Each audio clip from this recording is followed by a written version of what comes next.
everyone. Welcome to this week's Thursday afternoon live stream with Ryan. Thank you so much for joining in this afternoon. We're going to jump back into Scratch this week. And remember, we're going to do, this will be our last week of Scratch for this month. Next week, I will be out of town doing some hiking. And so we will be putting a video out as an intro to Roblox Studio. So that's our plan for the month of July, is that we're going to jump into Roblox. Roblox is not only a great platform for kids to play games, but you can also make your own games within Roblox, and they've got some really great tools that allow you to do that. So that's what we're going to be doing in the month of July, is working through Roblox Studio, and there may be even some days that we get to play some Roblox games together. So hope you join in for that when we get into Roblox in July. But I'm going to go ahead and bring up Scratch, because that's what we're working with today. So I'm going to go ahead and click. If you're new to this live stream, you've never used Scratch before, you can go to any browser window that you have, any internet browser, wherever you would get to the internet, and type scratch.mit.edu in the address bar, and this screen should pop up for you. The Scratch was developed by MIT. It's a visual block-based coding language, meaning that we don't have to type in the syntax for the computer to understand what we want it to do. And that's all that coding is we're giving instructions to the computer. And we're giving those instructions in a specific order, and the computer's going to follow our instructions. Well, we need to do that in a way that the computer understands what we're telling it to do. So Scratch makes it really easy to use giant blocks of code to make that work for us. So this is the Scratch main page. For those not familiar with Scratch, on the main page there are some studios and projects already listed, and any project created in Scratch, you can actually click into and see inside any other project that you see on Scratch, and look at all of the code that the programmer who created this project used inside of that. And you see there's a lot of things going on inside this particular project. And I won't get into that right now, but we'll go back and work on our own. And you can even actually, it's called remixing. So you can take this project. If you think of something better that you want to add to this particular project, you can click a button and it's called Remix. Once you have an account in Scratch, and I believe if I signed into my account here, we might be able to see that Remix button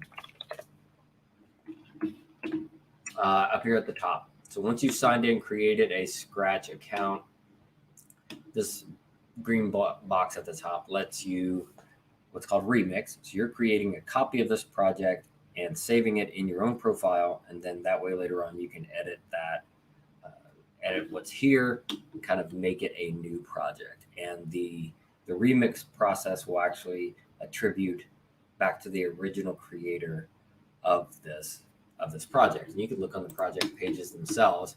You can see that this project has already been remixed 8 times. That's what this little squiggly circle here means, this little circle in the middle. It's been viewed this many times, been favorited, 201, and then I guess the heart and the star are different. One of these, I'm not sure what the difference is, but those are the ways that we can interact with other projects within the Scratch programming environment. If you are ready to start creating with me, just click this big blue Create button at the top, and I'm going to leave this page. It's actually thinking that I was trying to remix it since I dragged some code and made some changes, but I didn't. So I'm going to jump on into my own programming environment. So I'm going to probably move a little quicker today. So last week we went over custom blocks inside of Scratch. We've gone over some basic animation things in Scratch. We've gone over broadcasting messages in Scratch. And if you haven't seen any of those episodes, you can look back in our history or on our YouTube live videos, and you'll see this video and all the other ones that we've done listed there. Or you can go back in through our Facebook page and our live video should be there as well. So if you want to check out anything that we've done before, just to refresh yourself with any of the basics of Scratch, we can do that. But I'm going to move a little bit quicker today. Feel free to pause me as we go, or just come back and reference this video a little bit later if you need to. So I'm going to create some kind of scene at the beginning of this. And when we're creating games, we like to tell stories. The best games that we play have a really interesting story, and the players that play our games continue to play our games because they enjoy the characters that we've made. And they, just like a good book, they enjoy the characters, they enjoy the plot, they enjoy everything going on around our characters. And so we're going to do that with the Scratch programming environment today. So I'm going to get rid of Scratch Cat right away. And I'm going to, actually, let's start with the backdrop. That way I can choose my sprites based upon what backdrop I'm using. Just by clicking this blue button over in the bottom right, where stage, at the bottom of that, it says choose a backdrop. Maybe a little bit harder to see based on my window, but just to the right of, I'm going to try to zoom out just a little bit so that make sure that we can all see what's going on there. So down to just to the right of the cat, there's something that says choose a backdrop. It looks like a rectangle with mountains in it. Click on that, and it should bring up this screen with all of these different backgrounds for us. And so I'm just looking for inspiration here. What might be a good scene going on in my game? I'm going to choose Jurassic. I haven't seen this one. I don't think I've used this one before. And it creates some sort of Jurassic prehistoric scene that we would have in our game. And so, given that this is a Jurassic scene, I'm obviously going to choose sprites by clicking on this cat that fit with my theme. So I'm looking for dinosaurs, other creatures that might fit well in my scene. There are, looks like 5 different dinosaurs. I don't know that I like this. I don't think this T-Rex dinosaur 5 goes with the other 4. So I'm going to add the other 4, though, into my scene. And then I will add some code to them later. Just keep clicking each dinosaur and then choose the sprite again and come back down and choose one of the others. All right. All right, now I'm going to scale these dinosaurs because right now they're all somewhat the same size, and we know by fossil records and other things that wasn't necessarily the case. The biggest was probably going to be this Apatosaurus or Diplodocus or whatever dinosaur this is here. I don't know that I know specifically which one of those that is, but this is actually going to be our largest, and we're going to keep this one the size that it is. All right, so I think it fits the screen well and is going to be a good placeholder and reference for the other dinosaurs. All right, so for the T-Rex, which is dinosaur 4, it's probably the next tallest. So I'm going to see what a size, and we change the size. We click on the sprite. Just above it, there's something that says size. So 100 means the size that I am now. I'm going to change it to 75, which would be 3/4 of what I am. That probably looks okay. This is the size in relation to my long neck dinosaur here, and I think that works okay. Next, I'm going to click on the Triceratops. Change that Triceratops to a 75 as well. That might be a little tall. Let's go to 60. So. And probably the tiniest overall is going to be this Pteranodon, this probably pterodactyl that's up here. Let's change the size on it to 50. See what that looks like. There we go. So I think that looks good. And we're just going to create a simple animation, make our characters move in the scene, and have them interacting with the scene a little bit, just to make it fun for our game. I'm going to check real quick. Within Scratch, when you add a sprite, sometimes they have other costumes, and these are other versions of what the sprite looks like. And sometimes they let us do fun things like roar, open our mouths, make the character walk across the screen. Not every sprite has other costumes, but you can check that by clicking on this costumes tab on the top.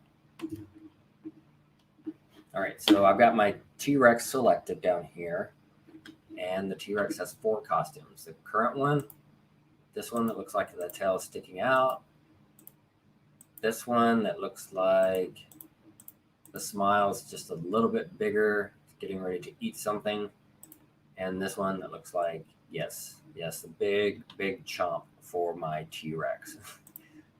All right, so we have all of these costumes. These all live underneath of our sprite, and those are just different ways that our sprite can look in the game.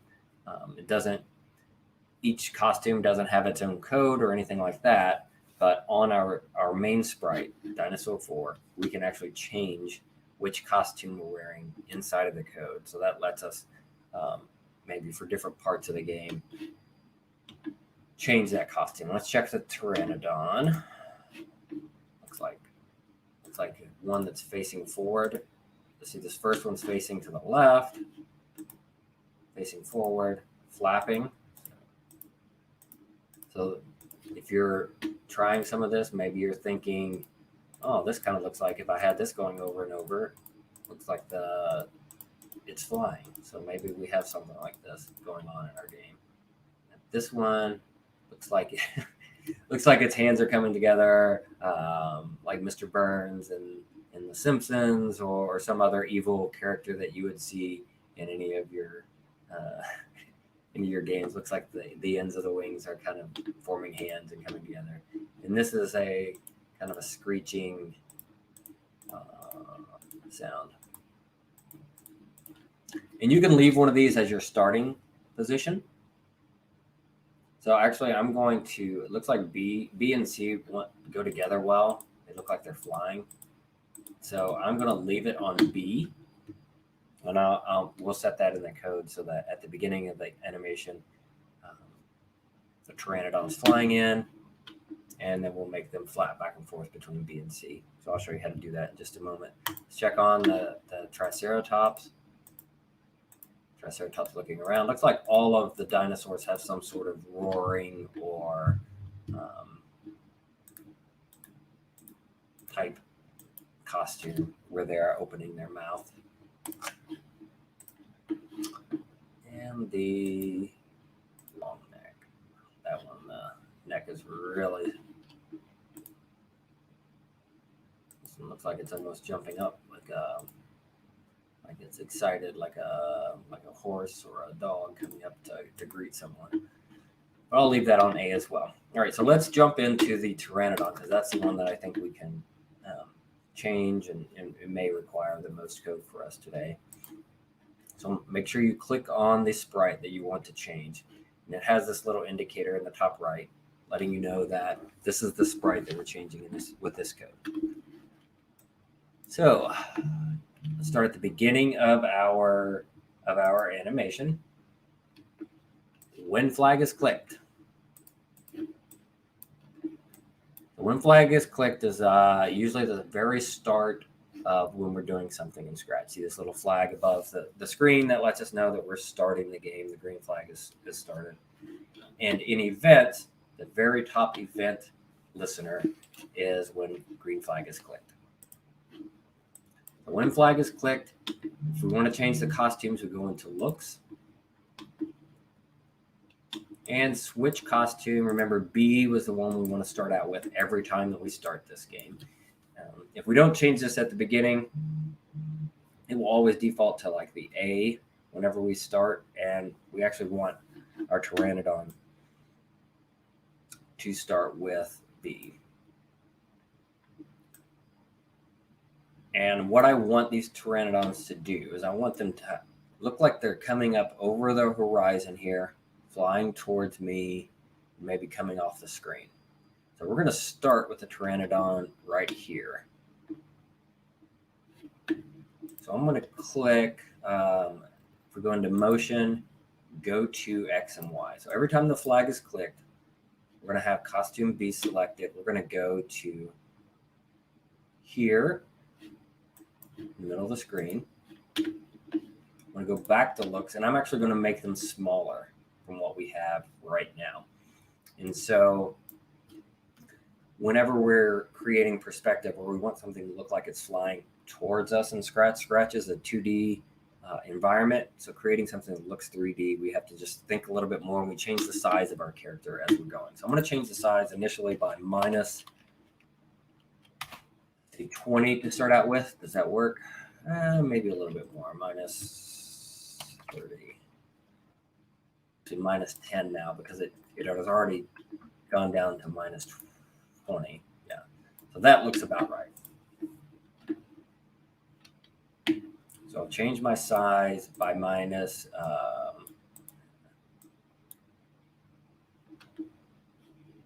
I'm dropping it back to 100 every changing it by minus 30 every time. So what if this is going to cause a problem? I just thought about this in my code. Every time it starts, it's going to keep changing the size by minus 10. And unless they're flying forward, nothing's ever going to change it back to its a normal size before we start. So I'm going to remove this for just a moment because I don't want my code to continue to make this Pteranodon grow smaller. What I'm going to do is I'm going to make like 3 of these, because these Pteranodons fly usually together from what I've seen, and that's only from Jurassic Park, so don't worry if I'm historically inaccurate with this. But I'm going to go to, I believe it's in Control, Create Clone of Myself. I'm going to drag this down here, and I'm going to put this inside of a repeat loop for the Pteranodon. So in Control, repeat, I'm going to make 5, create a clone of myself. Then at the bottom of Control, this is the only place where these event listeners are outside of the event, is when it's a clone. So every other time, whenever we hear the word when something happens, it's called an event listener, and that's always in the events blocks here, except for when I start as clone. I think they were just trying to group these cloning functionalities together to make sure that make it easier to find later on. So when I start as a clone, I want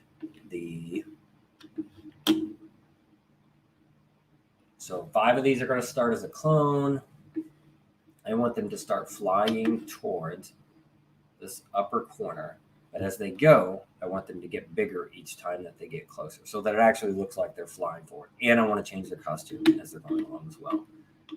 So when I start as clone, let's see how we'll do this. Motion.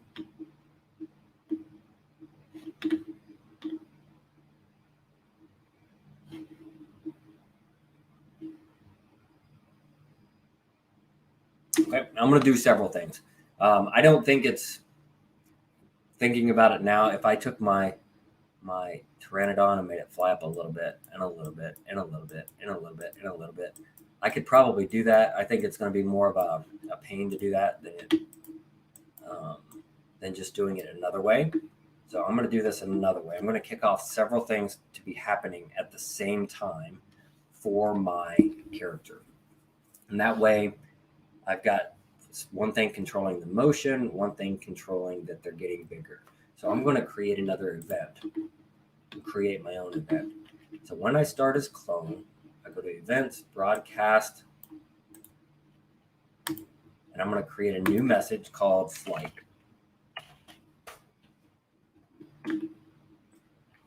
So this is how we technically communicate with other sprites, but we can communicate within sprites as well.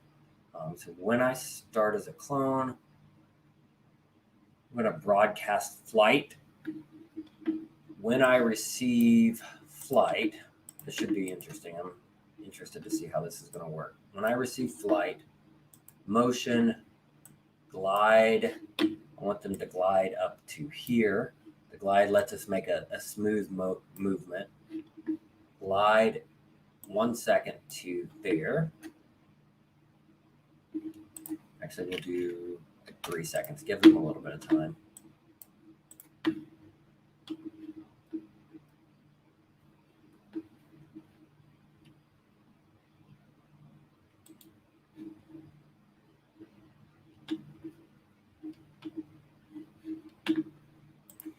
control, forever looks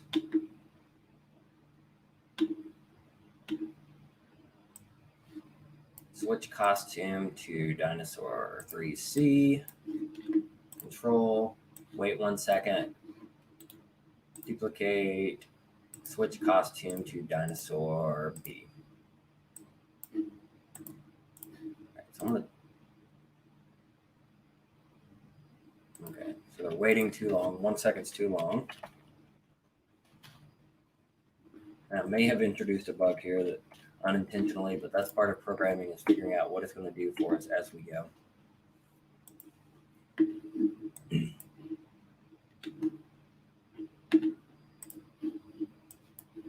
Okay, so I think I did introduce a slight bug here, and well, I'll explain that here before I finish up. Sorry about that. So when I started as a clone, that means this is the cloned version of my sprite. I'm saying broadcast the message flight. Well, Scratch at this particular junction isn't smart enough to understand that I only want to send that message to me, the clone, not to every other clone that I just created. Remember, I created 5 versions of myself. So what I'm doing is, in fact, sending this flight message.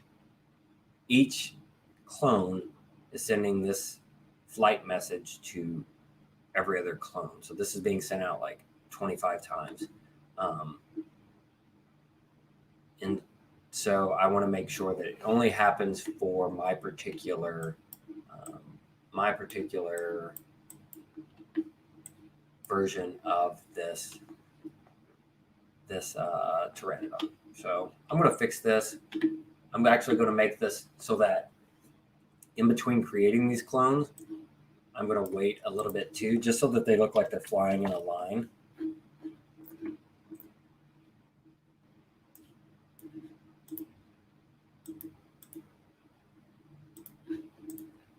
Okay, so that's not quite working the way I want it to. That's okay. We'll figure this out. Try to change some things around to see.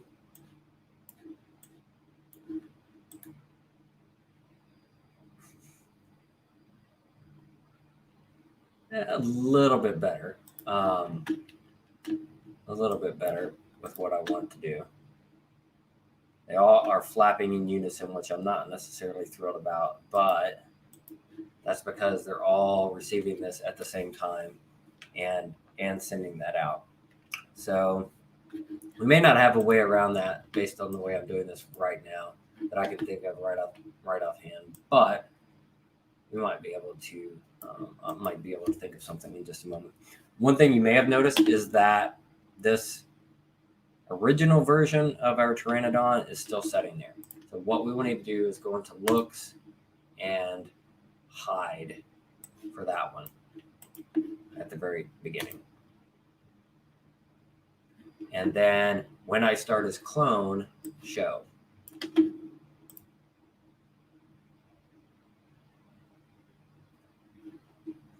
All right, so they are, in fact, flying across the screen, flapping. They are all flapping in unison, but that's okay. We could actually change that with some random, and let's do that real quick. So if we go into operators, so instead of waiting 0.5 seconds, pick a random number from 0.1 to 0.5. Let's try that again down here. I just want to see what happens. I like exploring different things. And that actually looks a little bit better. It looks like some of them were flapping quick sometimes and not.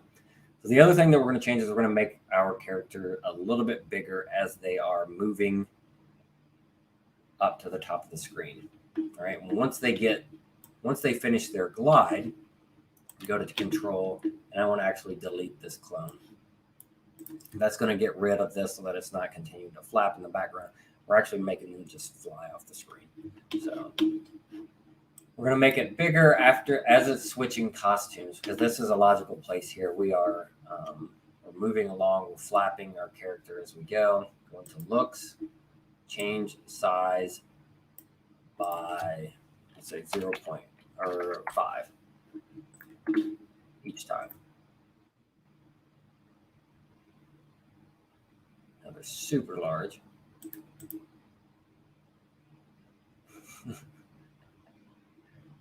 All right, we got to make sure at the when flag is clicked, we are setting the size that we want them to.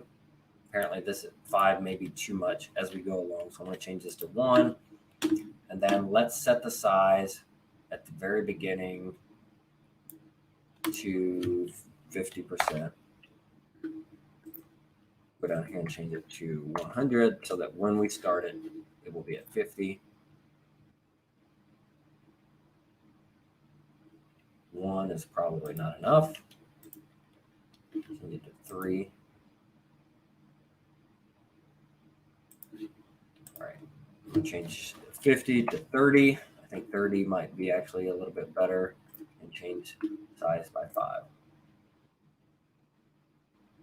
All right, so that gives us the effect that I'm going for here. So watch. When at the beginning, when the flag is clicked, we're going to set the size to 30% of their normal size, which should be 100. Looks like we need to do it. This is still running in the background. That's okay. Set size to 30%. We're going to go to this middle spot 5 times. We're going to create a clone of myself. I'm going to wait half a second and then create another clone. I'm going to do that 5 times.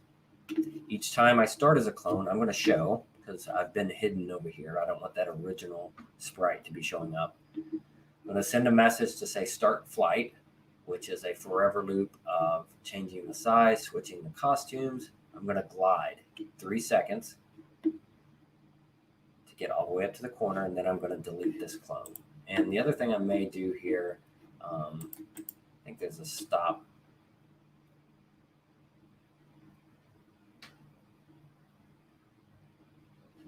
I'm hesitant about this because sometimes some of these blocks do not prevent everything else from running.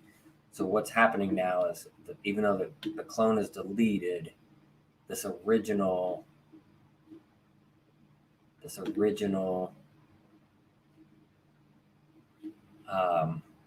clone is still out there getting larger. Even though it's not showing up, it's continuing to get larger and make the original size of this Pteranodon grow. So what I want to do after I've done this, repeated this 5 times, I'm going to go to control, wait 3 seconds after the last one, because it takes us 3 seconds to glide up to the corner. And then I'm going to go into control and stop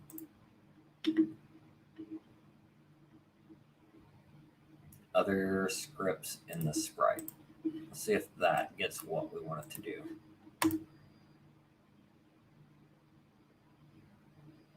So this shouldn't be yellow in just a moment. Good. That's exactly what I want. All right, so this one is no longer yellow, meaning it's no longer running, continuing to make our dinosaur grow. All right, hopefully that was helpful. This was pretty tricky to fix a few things, but that's part of coding, right? We are making things happen on the screen, and it doesn't always work the way that we want it to the first time, but we can try things. We can move things around. We can maybe think about things differently. Maybe if you were to do this, your solution may look completely different from mine, and that's absolutely okay. What we're wanting you to do is think through how to make these things move. So quickly, I'm going to make this T-Rex. I'm going to start the T-Rex over on the right-hand side. So events, when flag is clicked, motion, go to the X and Y that it is now. I'm going to make my character look, point in direction. That's going to tell it to turn this way. One thing we have to check really quickly here, otherwise my dinosaur is going to flip over. Yeah. By default, all of these sprites, when you make them turn like this, it actually makes our character flip around like a clock. So we have to click on our sprite, click on direction, and then just below this circle, there's these 2 arrows that are pointing left underneath of the circle, say left and right, click on that. And I'll make our character stay upright. All right, so I want to make my T-Rex glide over to here. And actually, if you drag them, forgot to say that earlier, if you drag them where you want them to be at the end, the sprite automatically fills in this glide. It fills the X and Y position for you. I'm going to make it glide 2 seconds to this position, which is where I'm setting now. And then I'm going to switch to costume D, which is the roar. So looks, switch costume to dinosaur 4D. Now, if I do this at the end, I got to make sure at the beginning I'm setting it to the dinosaur 4A. So let's see what happens here. T-Rex comes in, R.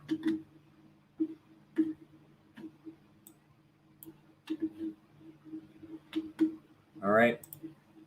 So I think that's a good stopping point for today. I've got the T-Rex and the Pteranodons moving around. Encourage you to try, if you're making a scene similar to this, try to see if you can make the other dinosaurs move and to change costumes so that you can make this scene interactive. You can check out what's going on with the other sprites. Right now they have no code on them. But I encourage you to try something with them. See if you can get this Diplodocus to move across the screen. Obviously, it's a much bigger, slower animal. So if you want to make it realistic, it's going to take longer to glide where it needs to be than this T-Rex would have. Probably the same thing for this Triceratops. It's going to be the same thing. It's going to be much slower and bigger. But have fun with it. Try some things out with Scratch. It's a great tool to be able to explore some of these animation concepts and to actually create a story and figure out what's going on in your game. But anyway, thank you guys so much for joining me today. I appreciate that. Next week, watch the video. My son is joining me in that video, and it's a complete introduction to Roblox Studio. How do we use this tool to make games in Roblox and to actually publish those out so that other people can play your games in Roblox? So we're just going to give you a brief introduction on how to install that, how to create that, how to kind of create an obby in that first game. And then from then on, we will be working through the rest of July on different things with Roblox Studio. Thanks for joining. See you next week. Bye.